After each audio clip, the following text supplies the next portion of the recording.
నా పేరు కాసయ్య గయా. నేను కాంగ్రెస్ పార్టీ యూత్ ప్రెసిడెంట్ గా 10 సంవత్సరాల నుంచి ఇక్కడ పనిచేయడం జరుగుతుంది. నర్సలపేట కోఆపరేటివ్ బ్యాంక్ ఆవరణలో ఉన్న మర్రి చెట్టు అందరికీ నీడనిచ్చే చెట్టును తన ఇష్టానుసారంగా కోఆపరేటివ్ బ్యాంక్ చైర్మన్ గత సంవత్సరం కొమ్మలు నరికేసి ట్రాక్టర్లో తరలించడం జరిగింది.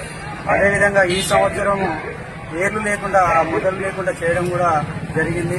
ఎవరు కూడా గ్రామ పంచాయతీ కానీ, ఎంపీడీఓ ఆఫీస్ గారు కానీ, ఎంఆర్ఓ గారు కానీ దీన్ని పట్టించుకోవడం జరగట్లేదు.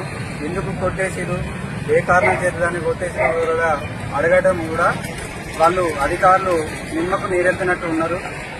నేను దానిపై వాట్సాప్ గ్రూపుల్లో పెట్టినందుకు నేను చెట్లు అమ్ముకున్నానారా అని ఇష్టం వచ్చినట్టు దుర్భాషలాడడం జరిగింది. అతను నా మనోభావాలను 100 మంది ముందు దుర్భాషలాడడం జరిగింది. ఆయన అసభ్యకరమైన బూతులు తిట్టిరు. నేను పోలీస్ స్టేషన్లో కంప్లైంట్ చేయడం కూడా జరిగింది.